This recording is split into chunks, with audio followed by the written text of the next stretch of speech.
evening, good evening, and welcome back. Yes, welcome back to another M&M TV video. Yes, and in this one this evening, Sister Karen Cross is doing her own checks. Yes, on the ground to see who is likely to win the next general election. Mhm. And if you're a PNP at this moment, you may be not so happy with Sister Karen Cross' views because, according to Sister Karen Cross, though there are incumbents winning um, seats, winning back power all over the world, the opposition winning back all over the world. In this case, she don't believe that the opposition PMP is going to make it. Yeah, she believe that it's just not going to happen for the PNP because the people don't love them. The leader is not very loved, and as we know it, that most of the times the party who have the leader, which is more likable, always wins the elections. And in this one, we know that Andrew is not he's not the most popular now. But some will tell you that Mark is even more not popular, even though some will tell you that Mr. Golden is on the political platform campaign in the fields for years now. As you can see that in the new year start, with the whole of January, the PMP and Mark Golden is here and there and everywhere campaigning, yes, to see if they can shore up themselves in the next election. Of course, some will say that the JLP is a late non-starter because they're not start do not much yet. But my viewers and subscribers, you're going to hear from Sister Karen Cross as she give her views on who is likely to win the next general election. Let's get a little bit of Karen Cross this evening, and then we'll hear what she has to say. As they would say, a must-win seat for either party. But should the PNP win Southwest St. Elizabeth, it's pretty much over. But we can always go back and talk about that some more will reach some other seats. Floyd Green is stable in his constituency. I'm sure of it. And and some of the things that he's doing. And once again, most people like him. The PNP candidate, I believe she was once either assistant secretary or constituency secretary to Danny Buck. I'm not so sure. But she was once something to Danny Buck in that seat. I don't believe that Danny Buck would have been joining with these traitors and these Judases to win the election. I don't believe he would have. Danny Buck was the one who recruited me to support Omar Davis. And he was the one who was building my political status in the party. Pushing me. So Danny Buck have a certain kind of loyalty to certain things. For example, when Danny Buck said that was pushing for Omar to run for leader, it wasn't at last minute. Danny Buck was pushing that for quite a while. And everybody was having a good time about Danny Buck's choice to be leader. So and nobody had any angst with him about it. Nobody. Because he was an upfront, clean and decent man. Say what he needs to say and do what he needs to do, and he do it in a decent and honest way. Him not mislead nobody. You see where my political pedigree them come from? Him not mislead nobody. Because he always say, tell them the truth, Cross. Just like that. People can't handle the truth, but tell them. So I don't know if I don't believe Danny Buck will be supporting this young lady, having him seat after she go join with the risers them to undermine the PNP and cause us to lose the 2020 election. I think it's Miranda Wellington is her name. Plus, I'm also sure that there are people in Southwest St. Elizabeth that's going to sabotage her too. Because I am sure there are people who wanted Danny Buck's son to run back. And they never gave him that chance, or somebody else that they wanted, and they never gave a chance. They give it to her. And she got the seat as a reward for supporting the traitors. So I don't know if she have it in her to topple Floyd Green. And I seriously doubt that. Seriously doubt that. Because the PNP people who went and voted for Floyd Green are basically saying that them not go back, them stay Mr. Green for one reason or the other. I don't know if he did particular things for them, if there were things that he did that nobody else never did. And he does have a well-oiled political machinery down there, in contrast to Miranda Wellington. So there you go with that. So I am not sure that she can cross it. Floyd Green should be secure in a seat. But once again, the argument I want to bring across to you when I name these seats is the argument of likability and the fact that PNP voters who switch and voted for the JLP candidate, they are not inclined to return to the PNP. So Southwest St. Elizabeth PNP people who switch.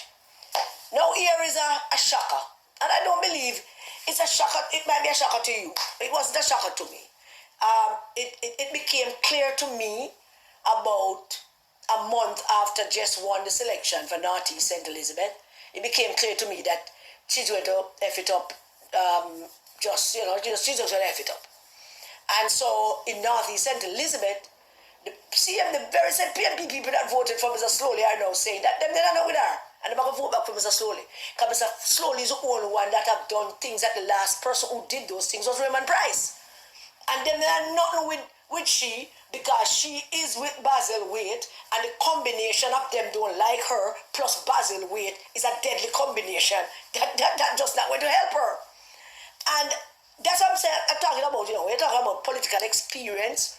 The political experience first have to come from your leaders, and the people who grooming you to be candidate and to become MP, The people who are grooming it's not like back in the day when the PNP and the JLP, as in the case of what the JLP did, for example, in the Westmoreland seats.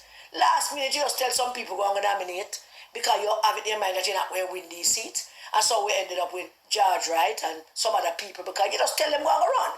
But George Wright was in representative politics before. He was a councillor. It's a good elevation. At least he have some governing experience as a councillor. But there are those who have absolutely no governing experience, absolutely no political sense, no political experience, no political sense, and they just say, you supported us, you stay with us, so, go on and do it. And let me pause and remind you that is how Mark Golding operated. He is rewarding people who supported him, and he's not concerned about the political organization and how it look, and is not concerned about whether you like the person, yes or no. Him just a reward you because you support him, and this is what you said you wanted. So may I give you, and may I give it to you because this is what I promised you for your support. And that's all there is to that. So that is that for that. Northeast St. Elizabeth might very well stay in the JLP column because Zuleka Jess not cutting it. So Mr. Slowly, as it stands now, have the edge in that. All because, let me repeat each time I do this, all because people, one, they don't like her, and secondly, they don't like Basil Wade. Those two combinations are deadly. Those two combinations, you're just not going to make it. Now, I normally would not venture over to East Portland, and East Portland is not so much in the likability column talking about whether them like ISAT or no. It is more complicated like that, and it's kind of a political it is a political outlier for to say that there's any probability or possibility of PNP flipping that seat. That probability or possibility would have only existed if Damian Crawford had stayed. But him run, and him go bow to Mark Golding them, and him bow, and him bow, and him bow, and him parade up himself. Him now for trim, him now for trim. And that would complete his transformation. My viewers and subscribers here from Sister Karen Cross said that Damon Bow. What does you think about that? That Damon should the only thing left is do not ask him. What do you think? How can Sister Karen say that the Rasta bow? But let's hear some more from Sister Karen Cross. Of bowing. And so that is what's up. I don't know if I want, it's not about winning, but I want to talk about these polls a little bit because there are some things that are concerning to me. But I must say, my viewers and subscribers, that I agree totally with Sister Karen Cross when it relates to down by East Portland there. Yes, I definitely agree with her. I figure more or less that if Damon have not run away, his chances would have been significantly better right now if he was still there. So I totally is in agreement with Sister Karen Cross on that one. Let's get some more of Sister Karen. As a political junkie. Now, Portland is my parish. A piece of land out there. We have a family out there. We have one big nutmeg tree where we can't seem to get the money off of. And then I load a bit money off it. But at my place. And based on what I'm told about East Portland is that Mrs. Vaz have lost a little bit of steam.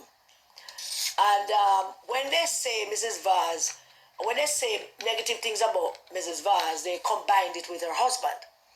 Things like them are bully, things like them are dictatorship, things like them want to control everything and everybody, and so on and so forth. So that's basically the combined narrative of the two of them, and not separate apart.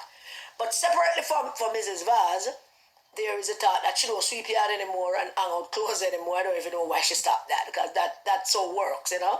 It so works. But she's not doing that anymore. So there is that.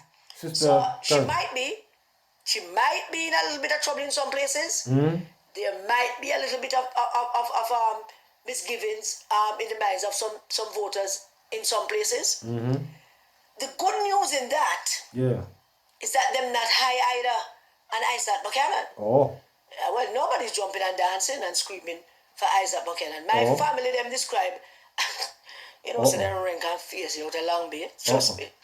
My family was a long beard. And Manchiniel say, Isaac is a dead man walking. And I'm not saying it in the context that it is actually meant, or the term is coined in that context. They are saying in the context that every time them see him just look dead. Him walk slow, him talk slow, him move slow, him look out time dead. Him always look like lazy, like him don't have nothing to do and nowhere to go and nobody to talk to. One of my cousins say, me I wonder if he head can move, because I never seen shake him head yet. I mean, when that have to do with nothing, me can report to you what them say. You know, say, but tell something, cuz. You know, say, me never see the man move him head yet. Me say, what do you mean by that? Like people that talk to you, say, and shake, and Patricia go, shake the bed up and down. She said, me never see that, me I tell her, God, cause me not tell her like Paddy, me never see move him head yet. So I said, probably if you do a head check. And that welcome movement, so people can say, hey, that move. Bad thing is that they are blasted robot or some kind of clone or something. But them not high on him, them not hot for him. But there are a few places that have lost steam for Mrs. Vaz. And that is some of it individually for her. Most of it is a collective sigh of can't bother with them because them are bully and them are dictators and so on and so forth. So Mrs. Vaz can take that for whatever she chooses to take it as that. But some of them are weary. They are weary with Mrs. Vaz and even some of them remark that she stopped sweep people yard. I help them hang out clothes. And I sat on the other hand is low energy, always sweating, and a dead man walking. I'm just using words that are relayed back to me. That's a conversation I'm relaying back in my head while I'm talking. Oh. Always, that dead man walking and him always sweating. You know? Now, in Western St. Mary, Yeah. I have always said that Bobby Montague can lose. Yes. And the only reason why I say it is not whether people like Bobby Montague or not. Yeah. Or whether people like young Woodbine or not. It's not about the people that have problems with Bobby Montague are his own people, not PNP people. Yeah. His own people. The reason why I've always said that is that I know where all of Bobby Montague votes come from. Yeah. He know where votes him come from. He have some problem with those places. He does. But the thing is, that is not the issue. The issue is the PNP do not know where votes are for the PNP. They have never been there. They have never ventured so far. They have confined themselves in a box, a small box of the PD, then a PD, then an area, then an area. Then. And Western St. Mary is a vast place, huge. And it might not seem that way, but it's big. And spread far and spread wide. And there are just so many small places that there are whole PNP votes are. But PNP have never ventured up there, so people don't see the need to vote. So what usually happens is that the JLP people in those, the small amount of JLP people in those areas, usually deck out the place in green, come out and looking smart and nice, and whoever them can get money for come out with them, they will come. Based on how things set now for Bobby Montague, that might increase. And them test that out in Moran Bay Division already. So we're not going to put that past them. The candidate for Western St. Mary would need, and let me repeat again, never say never. No. Never say a man can win.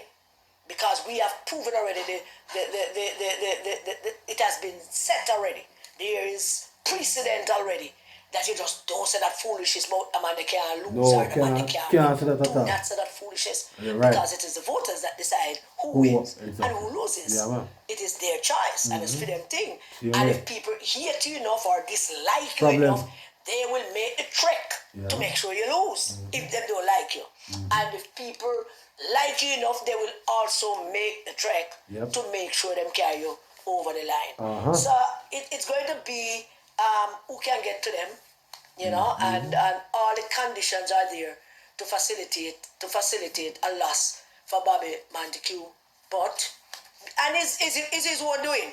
It's not nothing the PNP did or anything anybody did. I feel him own doing. I don't know what it is. I am not going deep into it.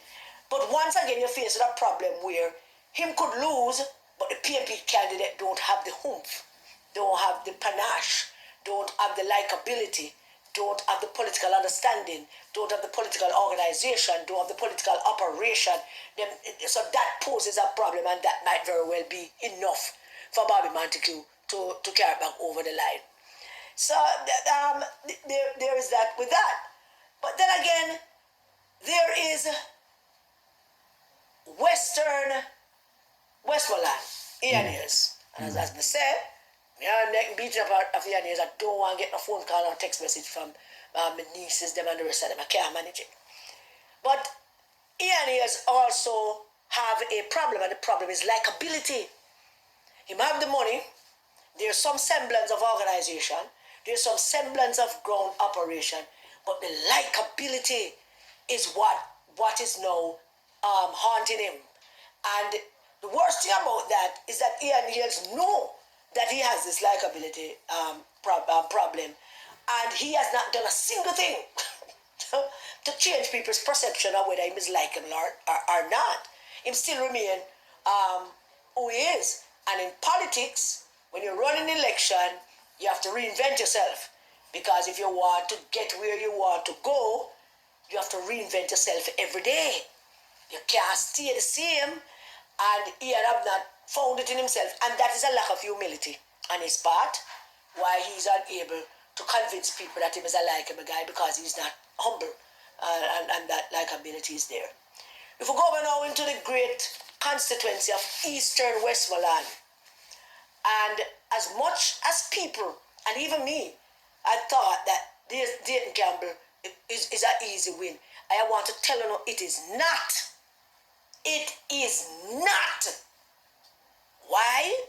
The people them in Eastern West, which is why, he's not the campaign manager for the PMP, I mean, he's the campaign director.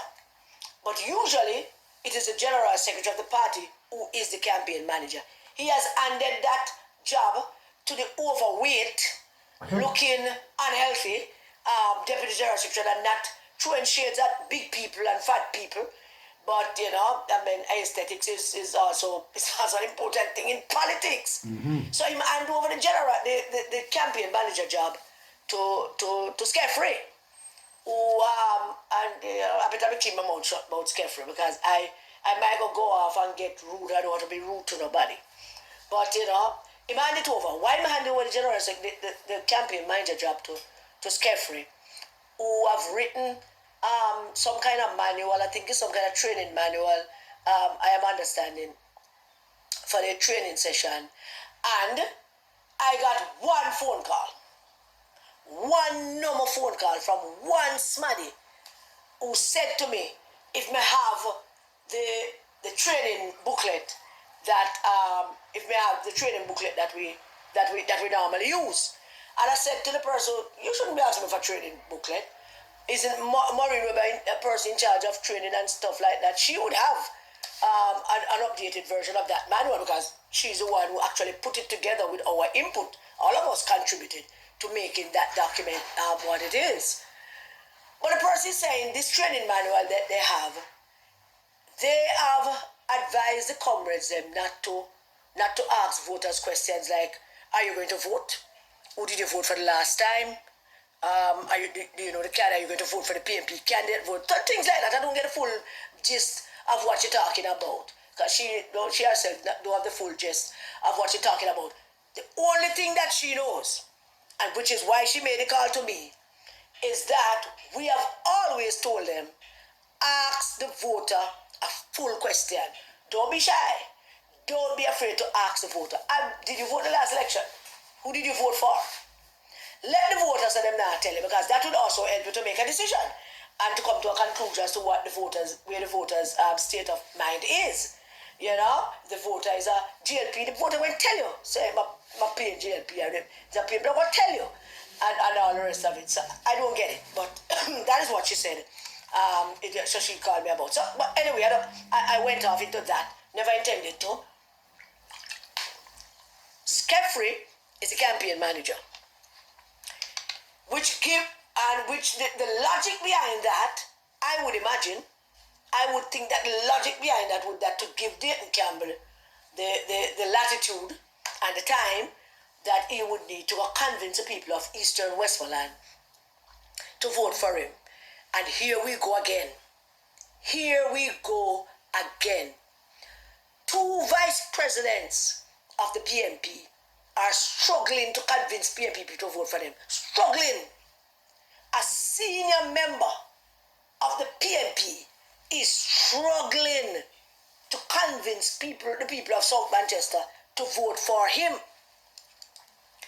And then the general secretary of the PMP is struggling in a seat that was once held by the leader of the party. What if you get what I'm saying to you? What if you're understanding what I am saying? I am saying to you that the 2 vice presidents of the People's National Party are struggling. A senior member of the party is struggling to convince PMP people to vote for them. And the general secretary of the PMP have to second out his duties and responsibilities, which he shouldn't have in the first place for a nasty, dirty pedophile that he is. But he has seconded, proxy out his duties, his job. Proxy it out. Because he need to go convince PMP people to vote for him. And he's having difficulty doing that. So, there you have it. There you have it. Is he convincing people to support him? From all that we can see, we don't believe that he is convincing people to vote for him, because people are onto him. People are well onto him, and they know what he is, and they know who he is, and them not inclined. They're not inclined to vote for him. So there we have it. Likability, and taking that likability and turn it into something else that could carry you over the line, and carry you through. But the General Secretary of the PNP don't have that. The people of Eastern Westmoreland not even lukewarm to him. So you have to second out, proxy out his position as campaign manager to go convince the PNP people them to vote for him. Now you PNP people, listen to me out there quite clearly. Listen to me. 2 vice presidents, a senior member of the PNP, and the General Secretary, all are struggling to convince PNP people to vote for them. And them running, and as the saying going, you're running, but you can't run away from yourself. So there they are, trying to outrun themselves. The General Secretary mash up one constituency, commit so much crimes down there as a man with underage picnic that him can't go back there. And because him can't go back there, him find himself over in Eastern Westmoreland trying to convince PNP people to vote for him. And in doing that, him struggling. You're running and you're running away from yourself. You must have done something wrong where you can't find where you belong. That's what the saying go, I think. You're running away from yourself. You must have done wrong why you can't find where you belong. Dayton running away from Northwest St. Edwin can't go back. Peter Bunting running away from Central Manchester. Running away from themselves. And guess what? Everything that they are is catching up with them. Them won't be able to run far enough. Finally, I want to touch on Central Manchester. And I want to touch on Central Manchester briefly, finally, because in spite of Mrs. Olney's effort, still trying to effort around to find out. She was along with that, Sister Karen. For Rhoda Crawford to lose that seat. And in spite of that, Rhoda is doing better than the PNP candidate Donovan Mitchell. Really? Mrs. Olney's still effing around. Because she wants to find out. And she just might. And doing everything in her power for Rhoda Crawford to lose. Fortunate and very good for Rhoda is that she has gone under the radar and worked in her constituency and tried to build back her good name and goodwill with our people. Now, it would have been easy to say that with the help of, people call him Skeng name, so there you go. People say, I'm just repeating it, is that me just want to call up him name. People say, Skeng about Donovan, so with Skeng and the movement down there, they will topple Rhoda. I am not all entirely convinced of that. Not true, because people don't like people gang up on weak people. Jamaican voters and people don't like when a whole bunch of strong people come and a gang up on a weak person. And right now, Rhoda Crawford is weak and vulnerable. She's a young woman who just came into the politics and found herself in some controversy created by a lying, scheming, bipolar, selfish individual who created all kind of things for her. And Mrs. Holness is hell-bent on destroying her. And I'm hoping that the people of Central Manchester will see the nonsense in all of this and truly hoping that they will see the nonsense in all of this and help Rhoda Crawford get re-elected. The thing I want to say regarding this, the Central Manchester thing, is the whole how the thing just look. Now, you see Rhoda struggling because Mrs. Holness have her hand on the scale down there, trying to punish this young woman for something that she may or may not have done. So she's doing her best. And then you have some people who are not the Miss Holness at the JLP, so they might help Rhoda. So if you have Rhoda, and then you have Donovan Mitchell, the mayor, who is backed by his king, and whoever come down to gang up on this one young, look a weak young lady, because as a young person she make mistakes like all young person does. People don't like that. But it is strange to believe that with all that is happening with Rhoda, and all that is happening around her, and all the difficulties that she's facing, it is strange that it still looks like an uphill task for Donovan Mitchell. That's a landscape I'm telling you about, So here's a ripe political landscape that is elusive because of all the things that are there, all of the obstacles that have been placed in the JLP path. They are the incumbent party. Incumbent parties are losing all over the world. There is a political landscape where people still want some change and people believe that bro got this and bro got that. But yet, on the other hand, is the white man, the British national, the man who not a citizen of our country, but captured the People's National Party through devious means, recruited some people to help him and reward them by giving them seats to run. So there is that. What I'm calling a dichotomy. So there is that. So them on one side, where the conditions are ripe, but the Jamaican economy is picking up.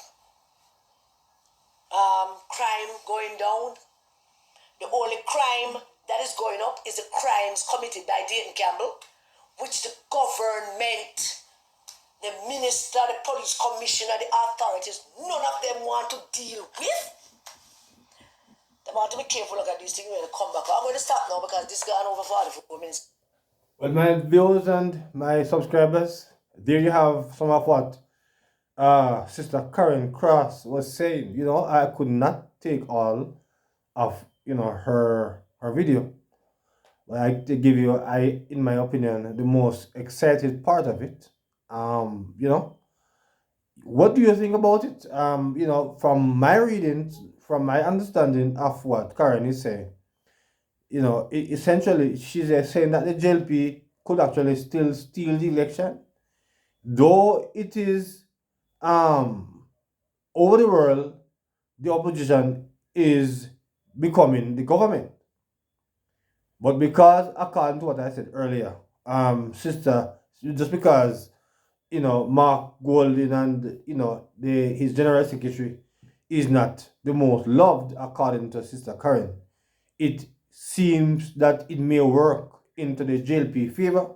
Of course, many would say that the JLP is not performing too badly as far as the economy is concerned, because you have not heard much from Mark Golden, because he often said that him not gonna talk what you have in mind, because there were thief, according to him, them in ideas. My viewers and subscribers, you can tell me if you think that Mr. Golden have any ideas. You can tell us what you think about Mr. Golden's view, because we will not hear anything much from him as far as we only hearing him on the platform, talking about constitutional issues.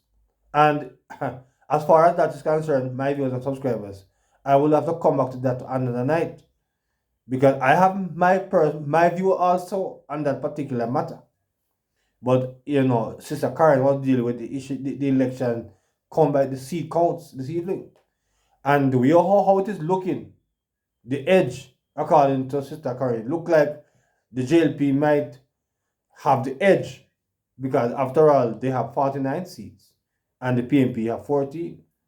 So my viewers, drop your comments and tell me what you think about what Sister Karen Cross have to say. And as far as her prediction, as far as the seat by seat count is concerned. So my viewers, share your views in the comment section, as it relates to this. So until another one, please remember to like, share, and subscribe to the channel. Yes. So until then, good evening.